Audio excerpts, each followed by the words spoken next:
All Okay. right, so we are here tonight. It is our November, right, guys? November. My goodness, where'd the year go?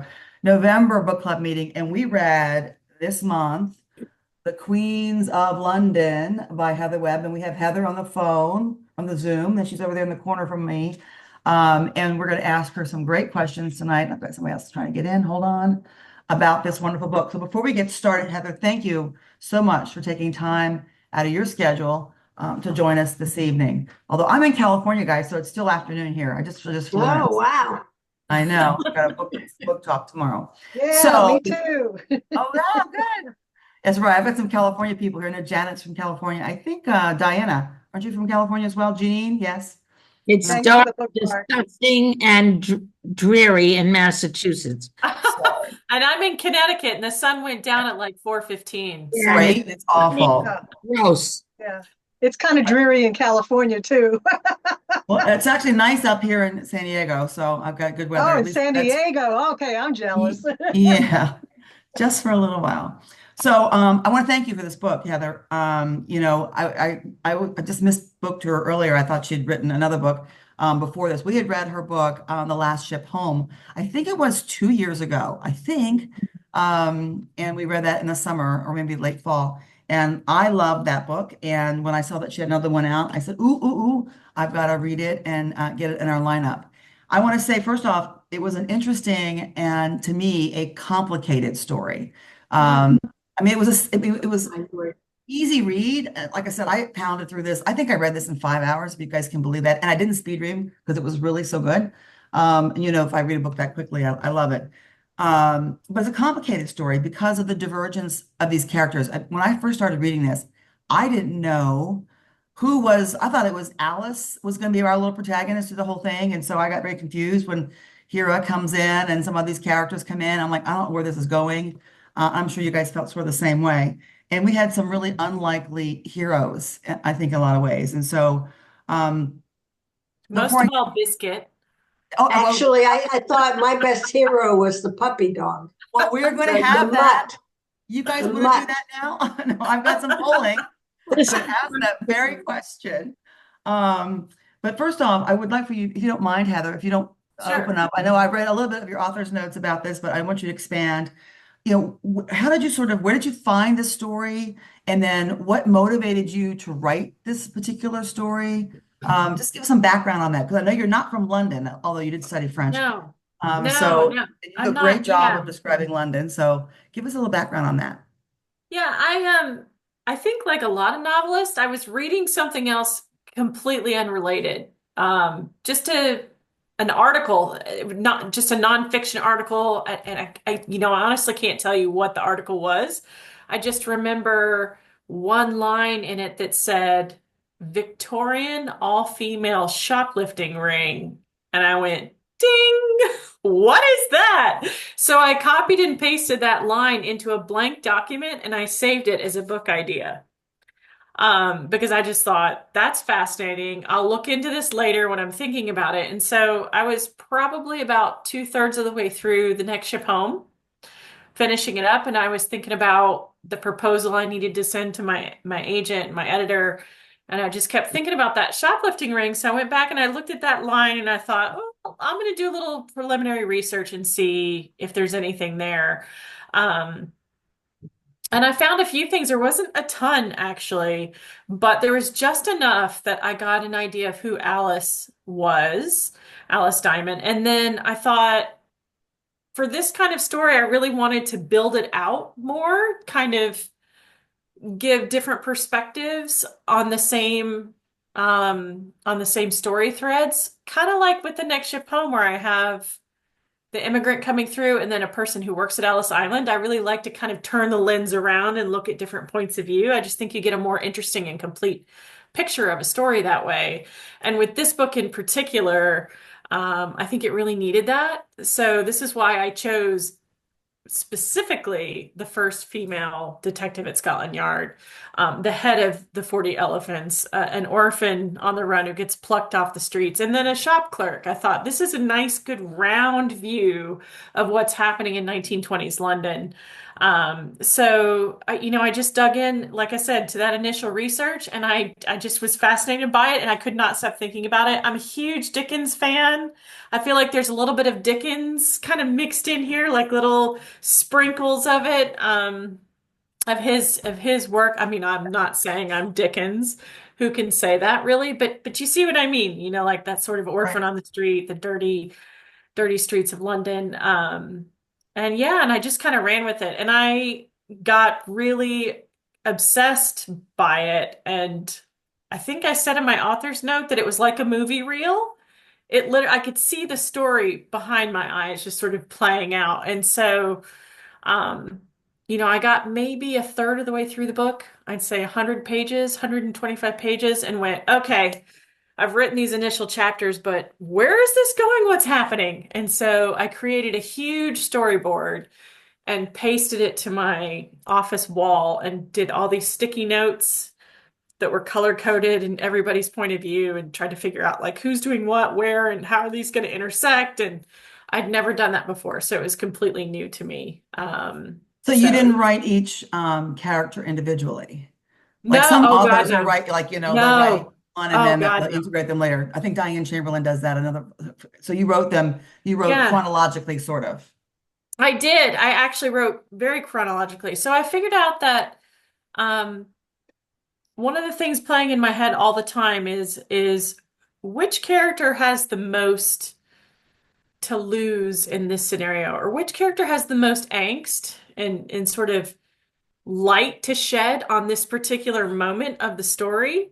And I would go into that person's head. So that's how the first draft played out. When I started editing, I realized, oh, I need an extra Hera chapter there, and I need an extra, Lillian chapter there.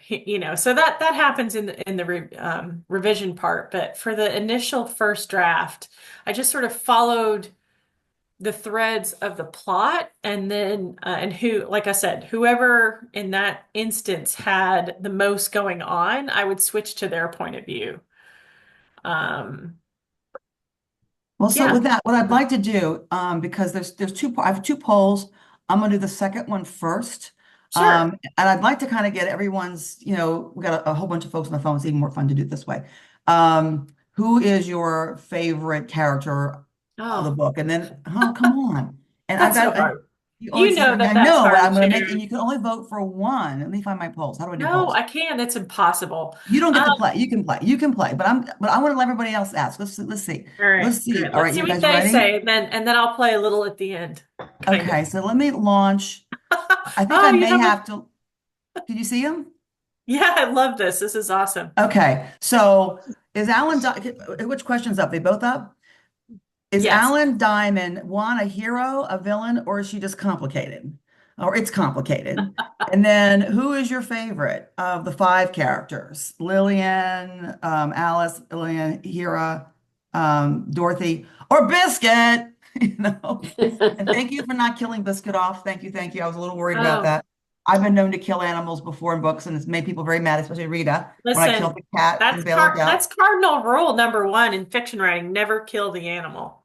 Well, I had to kill, it was a cat, a little different than a dog. Yes, and she did it in a very horrible manner. Oh I no! can't say how, but oh my It was in gosh. Veil of Doubt. Yeah, well, you can see it was coming because Pal had to lose something. So, yeah. So, what's your favorite character? And, the whole Alice character? Because I really, I got to tell you, she threw me. And we'll talk about her in a minute, I guess.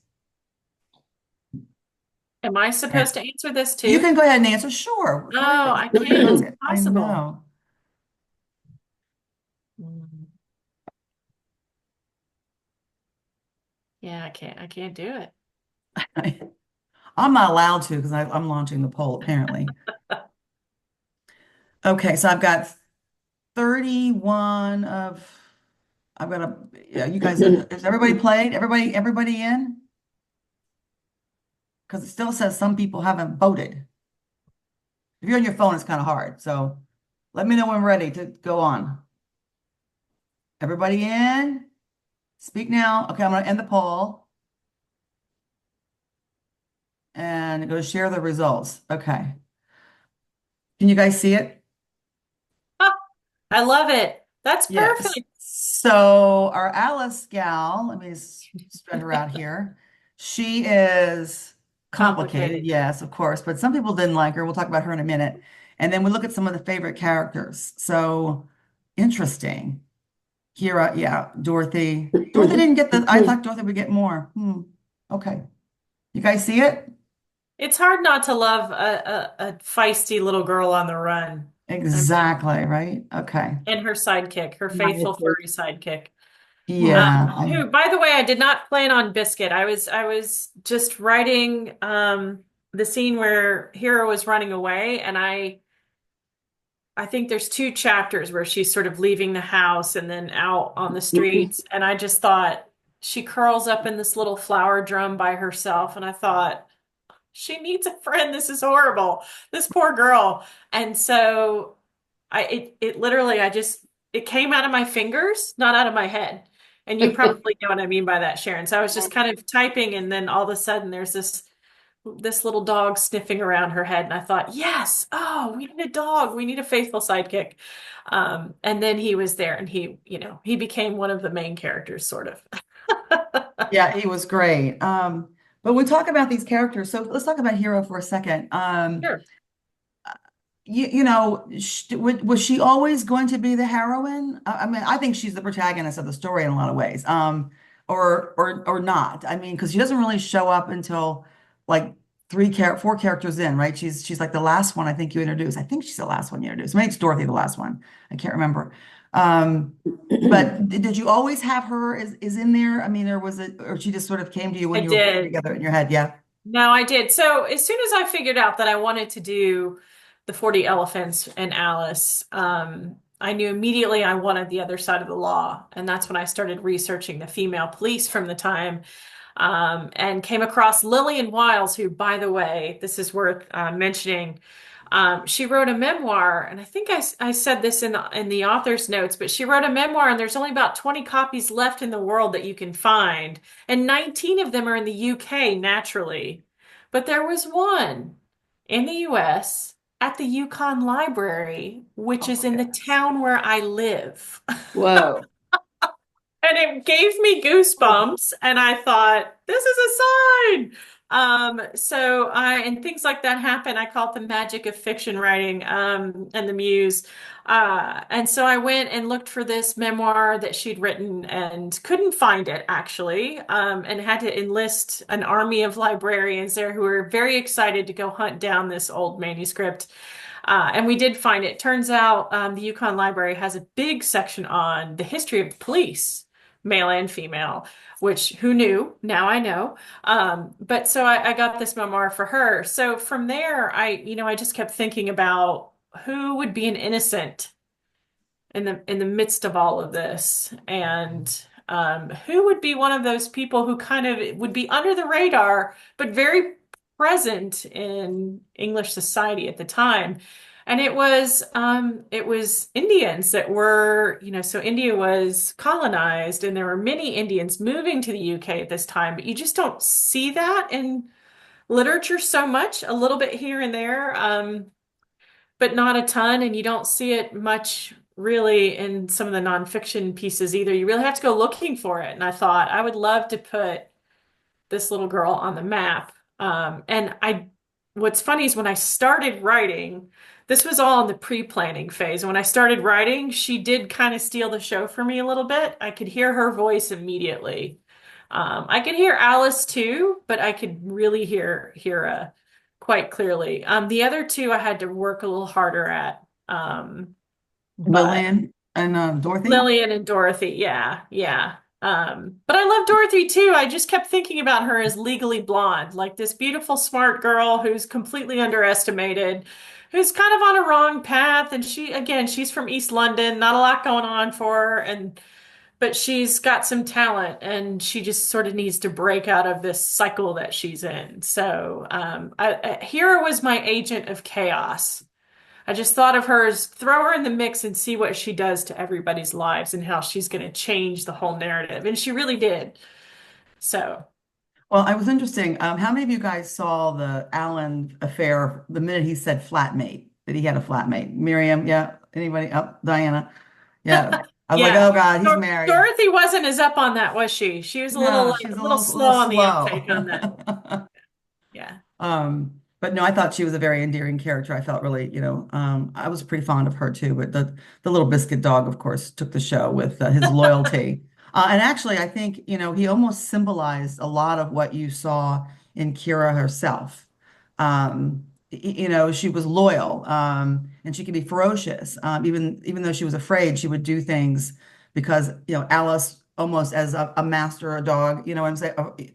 She would almost act like the dog would act. She would do whatever Alice wanted her to do without hesitation. Well, Yeah. there was hesitation on her head, but she was very loyal like that. And I Yeah. felt like you could see that mirroring thing. And Well, then, she was a when child, right through a child's and eyes. at the end of the day, like a kid wants to be protected and they want a home and they want to feel like it's going to be okay. And so, as brave as she was, and sort of as she was sort of cast out on her own, she still wanted to belong to something and someone. So you can see that when she gets plucked up off the street by Alice, that she's relieved.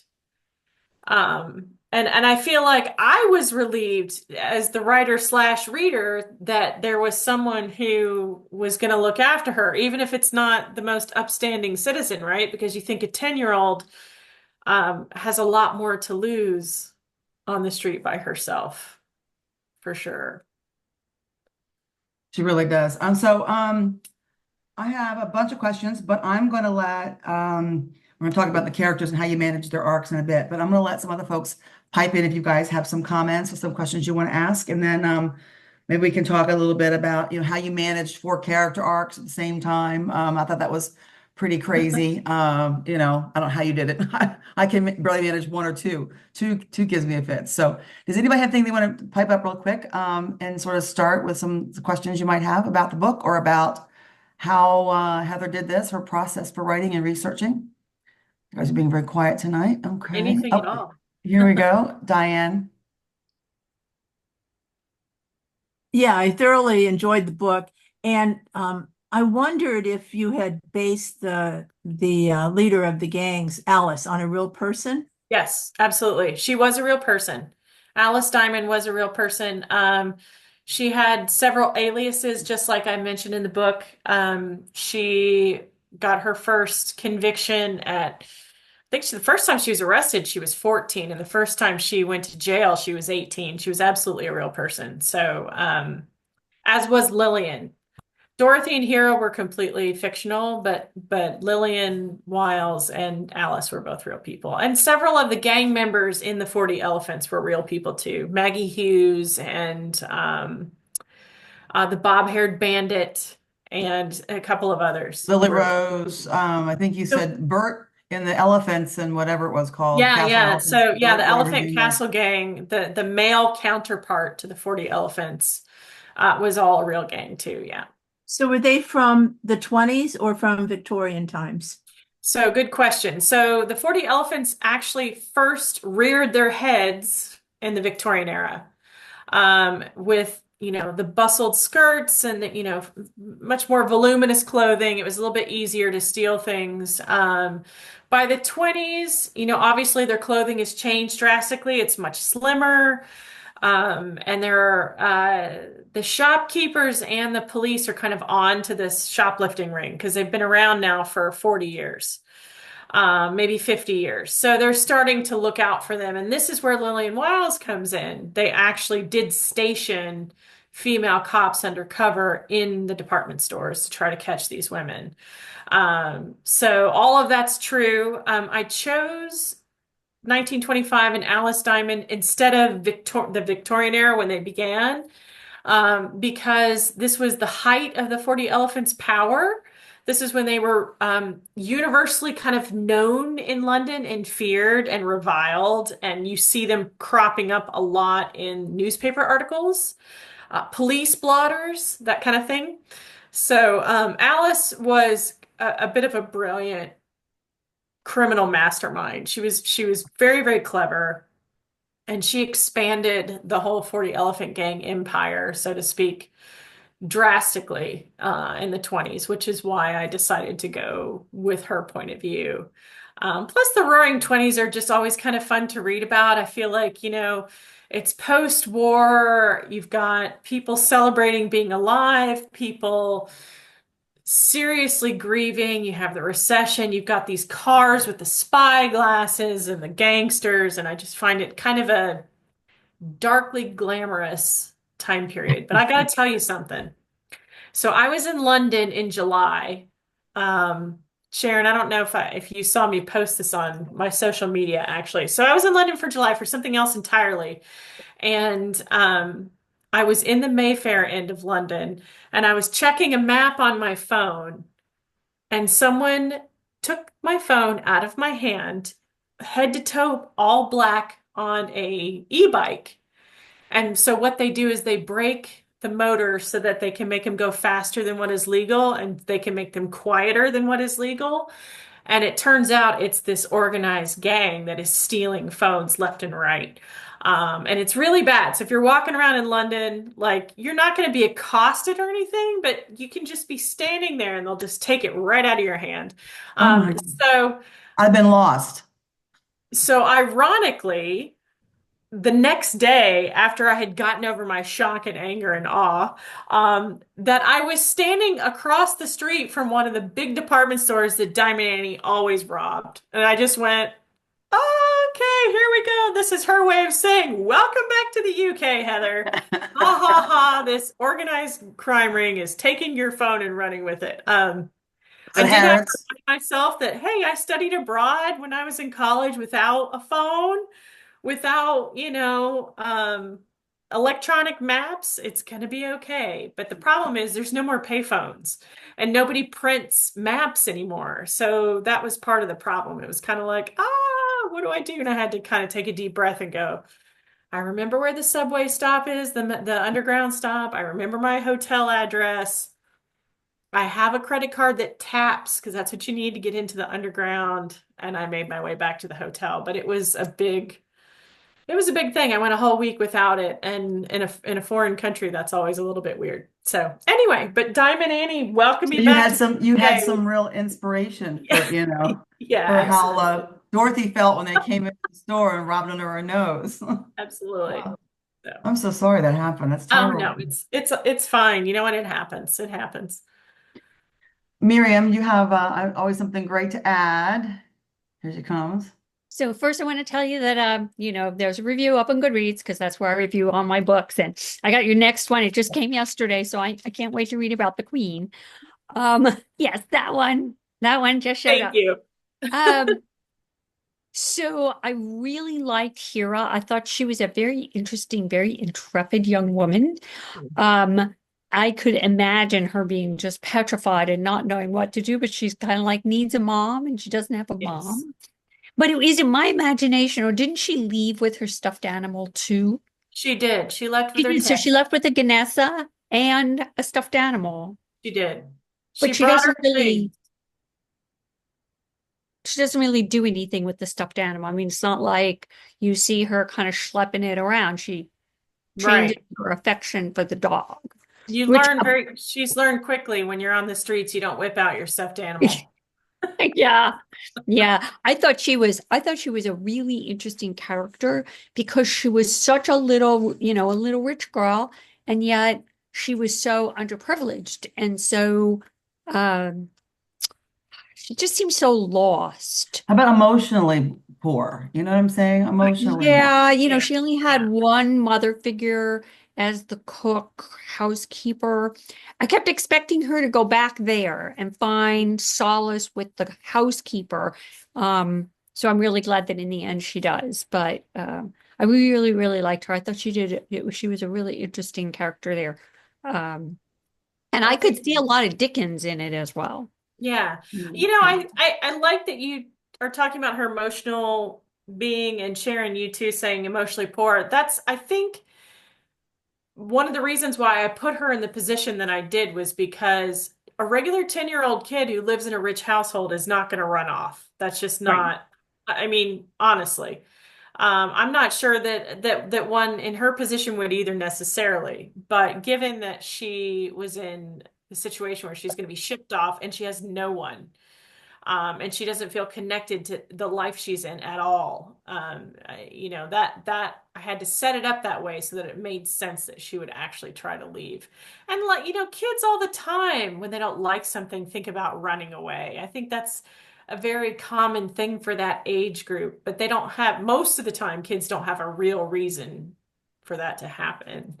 But she felt like she did. So, I think by taking her parents away, though, Miriam, and having so the shock of her parents, her judgment skewed. The only hope she had in this world was her mother and father rescuing her from this. And when that was gone, I think that was a good catalyst to sort of spark that. Because otherwise, I think out of the blue, there had to be that inciting incident, right? And that was pretty dramatic, I think.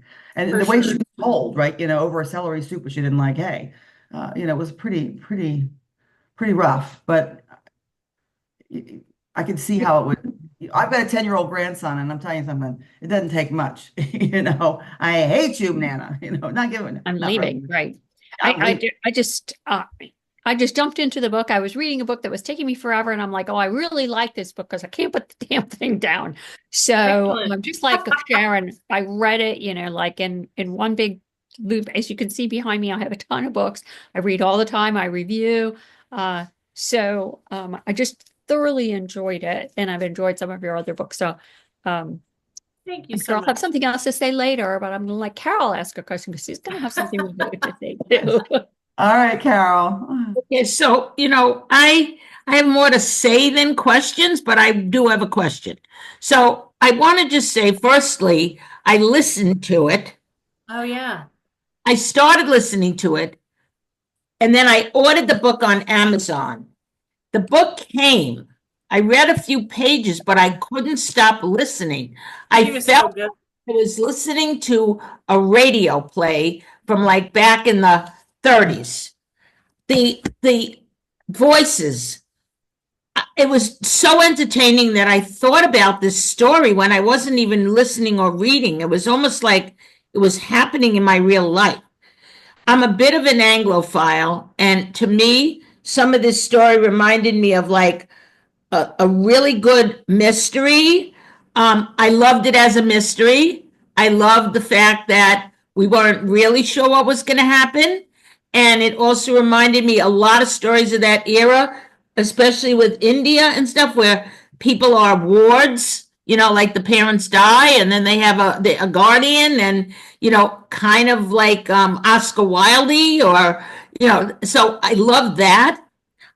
I love going to Selfridges, and I could just see myself in the scenes in London. I could picture almost everything, and I just really loved. And Sharon said, and I'm Nana too. Sharon said that she was going to talk about the 4 different arcs. So I really feel that this was the biggest strength of this book, beside the fact that it was written so well and so creative. My favorite scene was when Alice saves Lillian. Mm. It was so heartfelt. It was so well. I could see this as a miniseries. Like I could definitely see this as a TV thing. And Let's hope. it has like a lot of chapters. It was, but what I want to say is a lot of times we read books that go back and forth in time or back and forth in character. And even though we're all experienced readers, it's kind of hard to follow. But I love the fact that this was all in the same period. And the way I think we read a book not that long ago that we waited a long time before the 2 characters like sort of met. I don't remember which book it was. And we were like, how did it take so long? This was It was almost the Titanic book. It was Jenny Walsh's book. okay. I didn't want to say it out loud. Yeah, but this, you just Sorry. didn't wait that long for the plot to cross. And you were trying to figure out how you were going to have the other ones meet. And it was so logical. I love watching mysteries. I love watching detective shows. And it just flowed like that. And I loved every single character. And then, of course, I love a book that causes me to Google And so That's almost one of my goals, so I'm glad to hear that. almost immediately I looked up the 40 Elephants. So, and Alice Diamond, and there is a documentary about her. I think it's on one of the Hmm. streaming services. Mhm. So this is one of the questions I had. Like, how old was Alice at the time? Was it like normal that she would have been living at home? I think you did talk about it near the end that she was waiting to save up to have her own place, but it just didn't seem, um, you know, It's hard to understand that with the society we live in now, but she absolutely lived at home. In fact, most people didn't leave home because in her, well, line of work, in her neighborhood, in that sort of sector of London, uh, and in that era, specifically that year, there was a recession and people lived together because they were very, very poor. After the war, there was a huge recession. It happened in the US too a few years later, in Mhm. 1928. In the UK, it happened sooner. But it was very, very common for people to live with their parents for a long time. It's not like today where we have sort of more of this independent mindset where people go to college or they graduate high school and move on and find a job or whatever and they move out. It was completely different back then. but she was the leader of a thief ring. I mean, she wasn't just a regular girl. Yeah, She, and she did get her own place. She absolutely did get her own place. So even though the story is set up where she's kind of on the make, she did end up having her own apartment. never get Sort the, of. She lived with her sister for a while. And she died quite young. She was in her early 50s when she died. She had did she, MS, you said, you think, right? did she ever What's that? get like that building She had that, MS, you said that you thought that she had Yeah, multiple of sclerosis. MS. Yeah. So in the story, she's in her 20s. but Um, did she ever get that building in real life that she was gonna no, put? no, no, she did not, unfortunately. No, no. And there was one other question I had, and you did it from third person pretty much, and that was perfect. I Yeah. did. Yeah, I felt like Great. with all those characters that would kind of be the best way to I go. loved it. It's really, there are several books that I recommend a million times to people. Marjan Kamali's books are, I love, and, you know, the stationery shop, I just keep reading it over and over. This is one of those books that's gonna be on my shelf there, and I'm Oh, gonna thank read you it so again much. and again. I just loved it. I really loved it. So thank you for the So gift. much. It was very, very fun to write. It's incredibly rewarding to see people enjoy it. A lot of Even research. Yeah. Thanks, Carol. Janine? Hi, everybody. Hi, Heather. Thank you so much for this book. I really, really liked it. I can remember talking to my dad years and years ago that during World War One, we had a lot of loss. And then at the same time, we had an influenza outbreak that actually, my dad told me killed more people than the war. it did. And That's true. so between the war and, this influenza outbreak in whatever, the mid teens of the 1900s, a lot of men were gone. And so women, A third of the population, in fact, it's in the just UK. shocking to think Yeah. about. It's like the bubonic plague all over again, really. But I mean, because of that, women had to go out into the world more. And they, these, maybe they were more female shopkeepers or anything and things like that. But I was just wondering, is that part of your research? Did you learn that a lot more women had to come forward and, sort of run things? Because I feel like that Alice gave herself permission to step up and do this Yeah. because there was a vacuum. That's true. No, absolutely. It's a great question. So the first thing I would say is I wrote a short story in a anthology called Fall of Poppies. It was set around the first Armistice Day. And I set it in France, but that started my World War One research. And then I co-wrote a novel called Last Christmas in Paris with Hazel Gaynor. I don't know if anyone has read that. But it spans the 4 years of World War One, and I wrote from the soldiers' perspective, and it was in very intensive research. And so I have a really good base knowledge of World War One. My dad happens to be retired military as well, American, but nonetheless, it's kind of one of those things that's always sort of in the background in my mind. But World War One in particular to me really speaks to me, and just because of the way that society changed so drastically. So going from that to 1925 made good sense for me, both as a writer, but also emotionally and sort of research wise.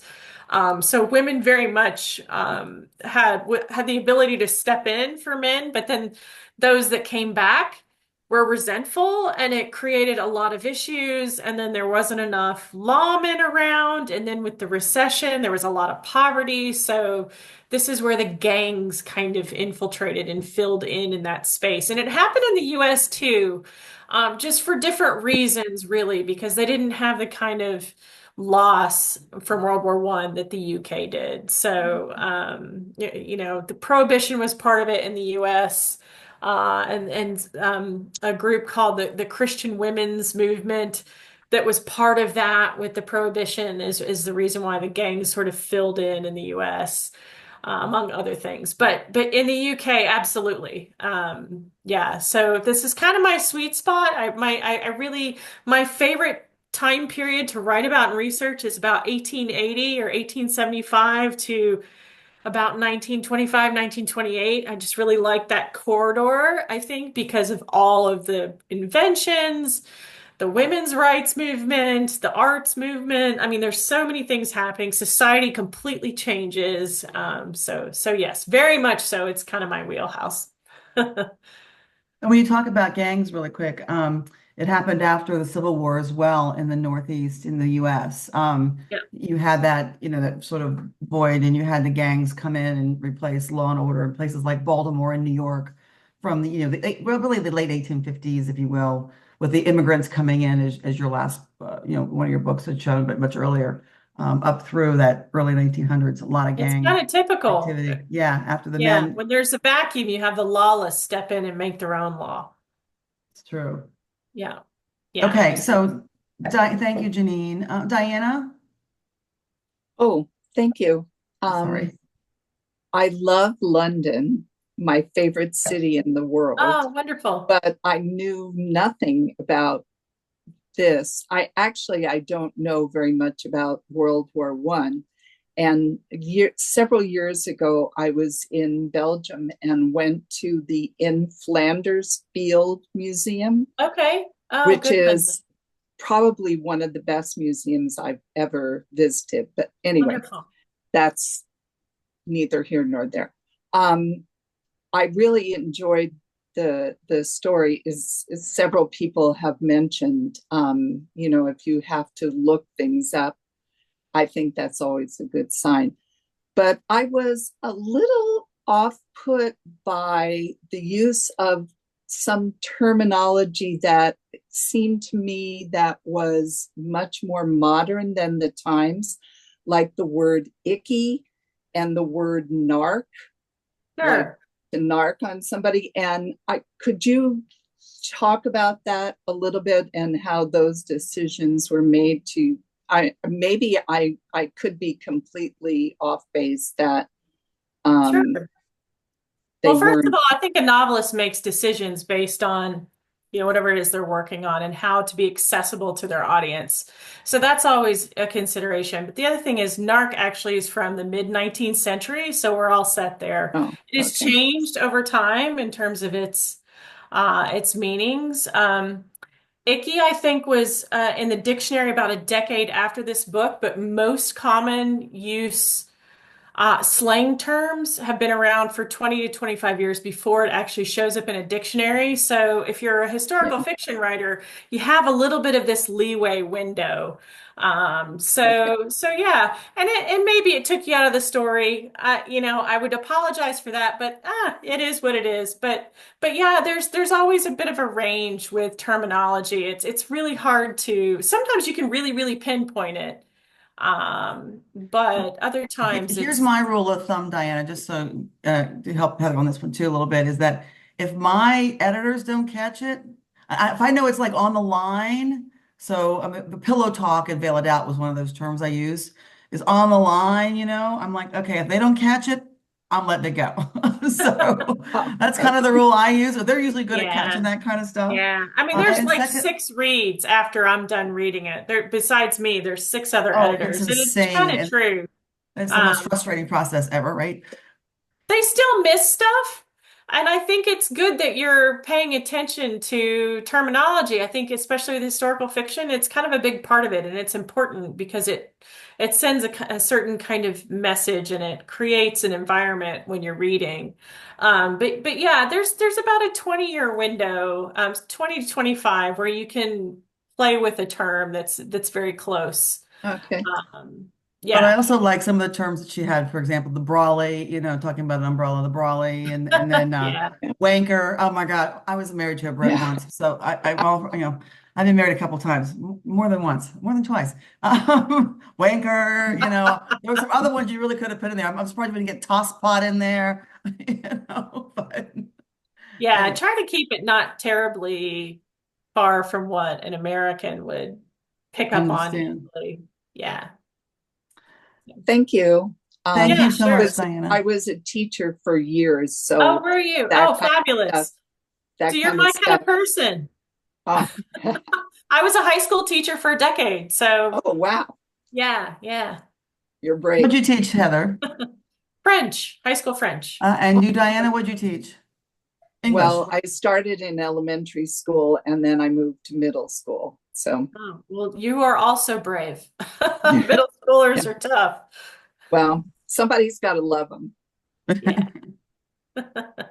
Miriam. Thanks, Diana. So I have one more question. I wondered about the level of literacy of your characters. Because you mentioned it, you threw it in a couple of times about, Alice had a little bit of education, Hera obviously had tons, and the other women. And I was just wondering how literate the women of these gangs in the 20s would have been, since Mhm. they didn't have to go to school for very long. Great question, actually. Yeah, very little. Very little. I think Alice was done at 11, which was not uncommon. There'd be a few years when they're very, very young that they would do a little bit of schooling. And then most of the time they were pulled out, especially if they were in these kind of difficult neighborhoods without much, because they were expected to go out and steal or earn their keep and help keep the house afloat. Just like you would in an agrarian society where the kids Mm. are thrown out on the farm. It's a similar concept. It's just they were in the city. So very, very little. Hera, of course, she was raised in a wealthy household, so she learned young. And Lillian also, she was kind of more of a classic middle class Mhm. upbringing. So she was quite literate. The question on In that, though, just real quick, though, on today's schooling over there, isn't it that at 16. 14 they take their whatevers and then they either go, more education, in terms of college oriented, or they go into trade, something else. I think it's at 14, isn't it? I mean, the high schools are, Mhm. it's a different system there, as I recall. It It's is pretty different. early, There's kind of I don't think it's 14, but there's ninth grade. and I'm kind of thinking, so Mhm. Hazel, my sometimes co-author who's English, but she lives in Ireland, has I've learned from her kids. I think like around It's 15, yeah, it's they kind of decide 16. if they're going to go on to I don't think they call it secondary school, but something of that nature. And then they take A levels. A levels, crazy numbers of exams Yeah, to it's decide which 16. school and where and what Yeah. you're allowed to study. Like they decide what you're capable of studying. It's really, in some ways, it's better than the US. In a lot of ways, it's really not. So, I mean, that's kind of typical though, isn't it? It's good and Yeah. bad wherever you go. So, but it's definitely not quite like here. I kind of wish we had screening for tech versus education. Although I'm thinking my 15-year-old son, what is he? I mean, he's just not. He wouldn't be ready for that kind of test. My daughter would at 15, but my He's a son, boy. yeah, and So, he's just less, I don't know. He's really starting to develop now, So I don't know. Who knows? I'm glad I'm not in Miriam, charge of that. I'll just say that. Miriam, you have something else? You okay, Miriam? That was it? Which is good. Okay. Yeah, yeah, I'm good. I Okay. uh, Jean, another Another professor, yeah, another educator over Oh, here. wonderful. retired teacher, yeah. Okay. Um, I I loved the book, first of all. I adored it. But I was wondering, you mentioned that Dorothy was not a character that was taken from fact and from the history. What made you write her the way you did? Just, from all of the standpoints that she was written from. Yeah, well, the first thing is I knew I wanted someone that was on the inside of a department store because they were going to get robbed. And so I wanted, again, I like to kind of like, if you think about a camera, I like to sort of move in a circle as a Mhm. writer and look at the different perspectives. And I thought it would be really cool to see what's happening inside a department store at that time. So first and foremost, that started Dorothy for me. And then from there, she's just so different from the other two grown women. She's not abrasive. She's not out in the streets trying to be a hotshot or a macho. She's not beating on other men. I really wanted something that was a person that was completely different from them, again, for the lens perspective, but also thinking about the kind of woman that would be working in a department store in that time. Um, Both a woman that needed the work, but also someone who would care about clothing, fashion, what's up and coming, looking beautiful, that kind of thing. So it made sense to me to go in that direction. And what's funny is I was actually rewatching, and I don't even remember. I think maybe my daughter had it on Legally Blonde. And I just kept thinking about Elle Woods when I was writing Dorothy. She's not a lawyer, and not going to Harvard, but she has that. She's got this talent and she's completely misunderstood because she's beautiful. And they just assume she's dumb when really she's actually quite clever. And so I sort of ran in that direction a bit. And Uh, she and Hera both have a sense of vulnerability about them, and this yes, connection with that vulnerability that I think yes, that kind of magnetized them together in a way. It's absolutely. just fascinating to watch. Yeah. Oh, thank you. Yeah, I really, again, I wanted Dorothy to be the opposite of the two strong women on the streets. Like she has her own sort of strength that she comes into. It's just completely different from I can carry a gun and I can Right. knife somebody. Yeah. So a lot of different, and that vulnerability is her strength for sure. Sure. So, and Hera needed a lifeline. She I sure had to give did. her a lifeline. So. And Biscuit needed not to die, so that was really good. Thank you, because I was really unhappy at that point. I know you Me can't too. kill it. You don't kill the dog. You just don't kill No, the no. Good rule. Good rule. Thank you. I'll remember that, guys. Only one cat, and never again. All right, Carol, quickly here, and then we have Janet. So I have a quick question, but it's really important. Well, two. Number one, I'll give the easy one. Did you know how you were going to end it at the beginning? Because I didn't know how you were going to end it. And I my did. other question is, I don't think we've said anything about the subjects of abuse Mhm. and womenizing in the workplace and that kind of stuff. And you brought it up to be very contemporary. I'm another educator, rewired professor, I call myself. So you did those couple of things about and how Alice defended, Ruth and how, you know, the even the father wanting to, beat someone up and it was so contemporary in that way Yeah. Yeah. that yeah. So, it was actually quite common for women in that position to be the victims of abuse. I mean, the 40 Elephants gang was sort of the partner gang to the Elephant and Castle gang, and many, many of them had boyfriends that were gang members, or if they weren't gang members, they were, kind of tough guys living on the street, or maybe they were cops, but they were people that were, really quite like a certain kind of guy, I should say. So it was very, very, very common for there to be domestic abuse in this kind of situation. And this is partially why I brought it into the story. Um, and it was also why I wanted Alice to be confronted with this because obviously she's going to see it. It's quite ubiquitous among her group of women, really. And so I wanted her to, as someone who really did not want to be with a man long term at all, to kind of be confronted with that and how she would deal with it. And it's I feel like it's forever contemporary, unfortunately, to some degree. So um, I wanted to go there without going there in a really horrific kind of gritty way. I mean, I feel like there's just enough of that to get the feel without. And also Dorothy's boss, the way he, Yes, and the womanizing, oh, that, that baloney. So I want to yeah, ask, do you live in Stores? I do.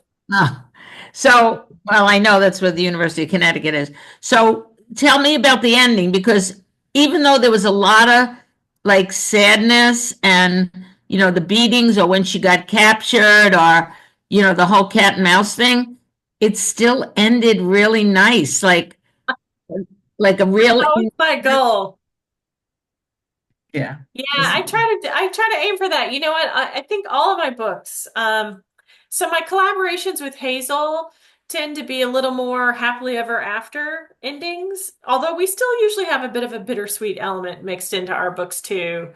But my solo books, I do. I kind of go there a little bit. I like to get a little bit darker and grittier, but I still like a good resolution at the end. And a little bit of hope in some way, even if it's dark. I mean, I've written a couple of tragedies, but I feel like I still try to give the reader something that feels like there's light in there somehow. So Yeah. with this book in particular, yes, I knew ahead of time. And in fact, I don't even start writing a book until I can see the first sentence in my head and I can see the ending. I'm the And then same exact way. and that's so funny. And then I kind of plot it out. Gotta write the ending And because I if you get don't know lost where in the you're going, middle. you'll never get there. The middle's a nightmare. I usually have to rewrite a lot of the middle. It's a nightmare. Saggy But and I get middles, lost. It's saggy like middles. quicksand. Yeah, right. Call them the Yeah, saggy middles. Jana had a really quick question, then I'm gonna let you go. Jana, I know you had a question, your hand up sure. earlier. Where'd you go? Well, She's on the beach. She's got like a rocky cliff behind her. Yeah, I wish. No, there were so many things that came up, and it was such it was great. It was a good book because it was so convoluted, and I'm not always like pro, like, oh, a happy ending, but it was like a really good resolution in my mind. But Oh, I good. guess I'm so glad. the one question that came up for me when we were talking the person before, I was kind of wanting to go off on that, is the thing about Dorothy being dumb when she Mm. wasn't. Mhm. And it really kind of like broke my heart to think that she really thought she was dumb because all these other people sort of kept pointing on her at her in the store and going, "You're so stupid," or "You're so dumb. What do you know?" And that just broke my heart. So I was wondering, how you could reconcile the fact that she really was dumb. She Mm.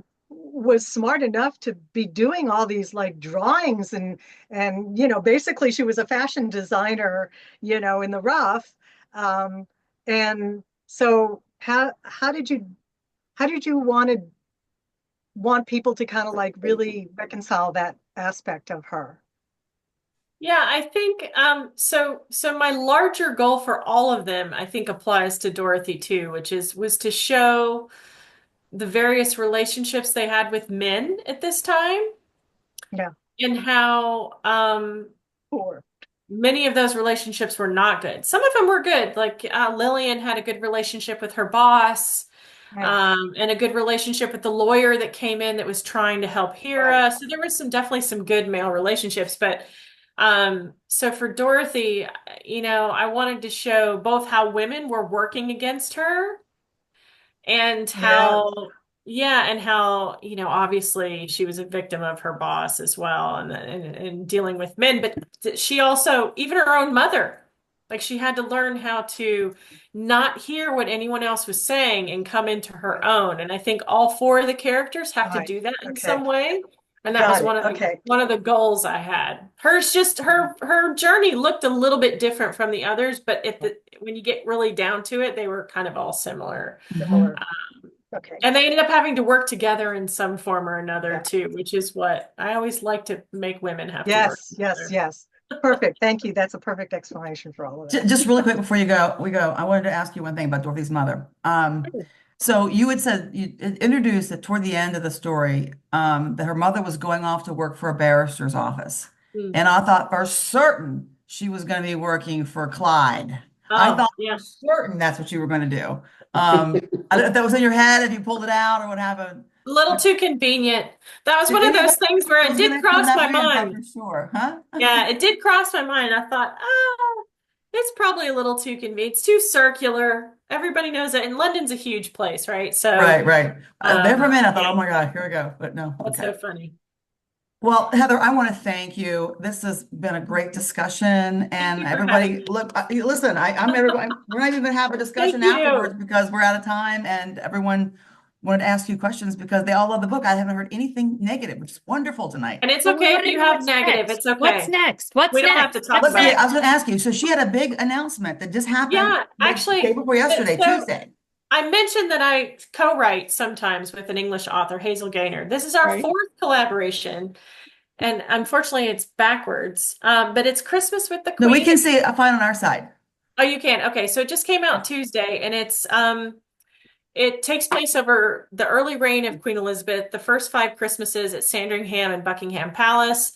The main characters are a correspondent, a royal correspondent to the BBC, one of the first women, and then a male royal chef. And they actually have a past, and there's a secret between them. But you also get Queen Elizabeth and Prince Philip sort of coming in and out of the background, and you get to see a bit about what's happening in the royal family as well. It's quite different from Queens of London.